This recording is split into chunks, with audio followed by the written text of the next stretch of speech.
Since Friday, I developed a migraine Yep. that came and went. I watched something on Facebook that was a very intense German documentary about car accidents Yep. that was quite triggering.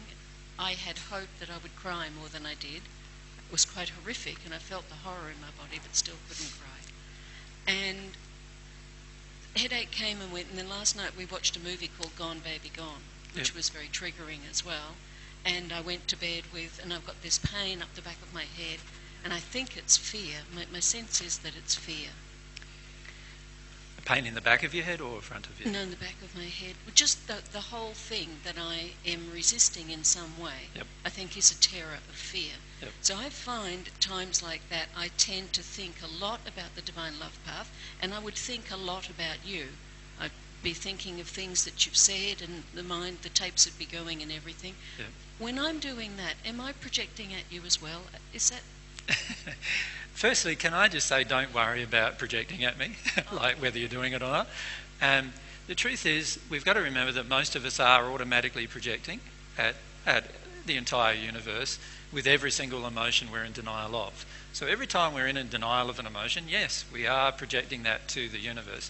Whenever you think of me, there is a projection coming at me. Now, sometimes those thoughts might be nice, and so I receive them as sort of a loving projection.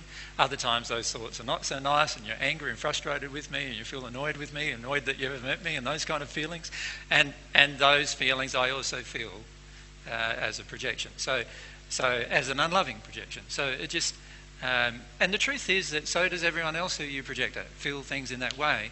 It's just that the less sensitive we become to the emotions of others, the more difficult it is for us to be sensitive about the projection. So in other words, we don't feel the projection as much. The key is, in every case, to focus more on the actual processing side of the emotion. So you know, for example, that you've got... Better make sure this is a whiteboard marker. I think it is. Yes. Okay. So you know that you've got your causal grief, right? So then you've got your fear, which is usually begun in childhood, and then you've got the denial process of your fear, which usually is the suppression of your fear, which is usually done through anger, but it can also be done through shame. Like obviously other emotions also suppress fears. Right? So when you go into the process of having a migraine headache, most of the time you are suppressing grief. Right? So if you bear that in mind, every time you get a migraine, you're suppressing grief, not so much fear. Now, there has to be a reason why. There must be a capping emotion over the top of the grief that does not allow the grief to flow. And so that emotion will be based around the fear, usually.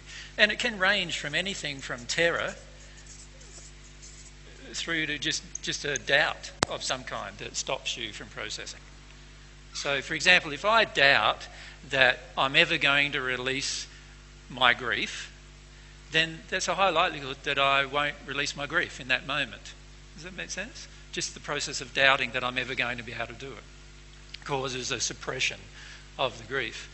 When I'm terrified, obviously, now there's huge things stopping us. Now, in a few weeks' time, myself and Mary will probably do a chat together about some things we've been discussing about Mary's processing that we feel will probably benefit everyone too, about terror and grief. So most people live here, live in this place, live in the place of fear. So one of the reasons why emotional processing is so difficult is because most people don't get below their fears. They live in it, they think their fears are true.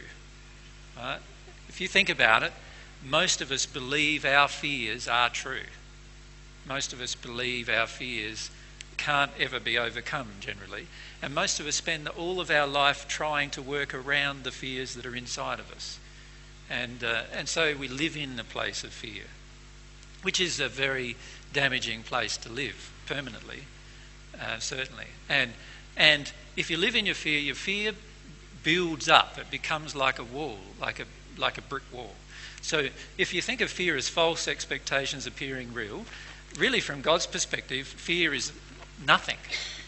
Like If you live in a perfectly harmonious universe that's harmonious with love, which is what God has created, then in the end, the fear that is in you, even from God's perspective, shouldn't be there. And that fear is actually nothing from God's perspective. It doesn't really exist. It only exists because of what's happened to us in our life that we're not released. And so what happens for the majority of us, like, we believe our fear is this mountain. That's what we believe.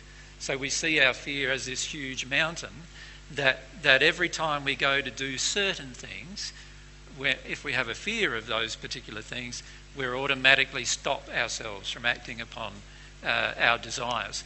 So you can think of your desires as your pathway home, if you like, and then every fear is like a block to your pathway home, and every fear really doesn't exist. From God's perspective, it's not real. So every time you treat it as real, you make it bigger. So if you say to yourself, for example, or you feel, I can't do it because I'm terrified. Like for example, I'm terrified to talk to a group of people. Many of us have that terror within us, right? Where we would feel very nervous about getting up in front of a group of people. So every time you don't allow yourself to confront that fear has another stone put on top of it, if you like. So it reinforces itself. And so what happens is every time I act in my fear, I reinforce my fear. My fear becomes bigger. And every time I reinforce it again, it becomes bigger, reinforce it again. And the way I reinforce my fear is by believing my fear is to be true. That's how I reinforce my fears. And if I reinforce my fears like that, the fear just keeps getting bigger, bigger, bigger, bigger. And every time I come up, I try to follow my desire. If this fear is in the way, I'll just come up to the point of the fear, get so terrified, and I won't want to do anything after that. I'll turn around and try to do something else after that, because I'll be so terrified about overcoming the fear. And every time I'm terrified, ironically, my fear is bigger again. Does that make sense to everyone? So every time you honour your fear, you're out of harmony with love. But I never honour my fears at all. I admit to them, like, I am afraid of whatever, but honouring them is now living in them. And when you honour them and you now believe them to be true, now things are very, very dangerous from that point. You'll do all sorts of things to alleviate your fear in that point. And what happens then is spirits, in answer to your question, so spirits then can hook into my fear. And many of the headaches people get from the back of their skull are about spirits actually hooking in. So sad spirits hooking into your own terror about your own sadness. Does that make sense? And they exacerbate or grow that terror of your own sadness within you. So you start getting a headache, but the headache comes from the back more than from the front. So most of your migraines will generally start in the front area of your head. The stuff that starts at the back is definitely spirit influence. But again, you've got to look at, all right, there's a denial of sadness within me, you see, that then the spirit, I'm terrified of my own sadness, and now I've got a group of spirits around me who are attracted to me who are also all terrified of their own sadness, and they project at me, suppress sadness, and they're trying to suppress their own sadness through this process as well, which then just causes worse problems for us in our head, usually, in terms of it aching, and eventually we can get migraines from our suppression of our sadness in that way. Yeah.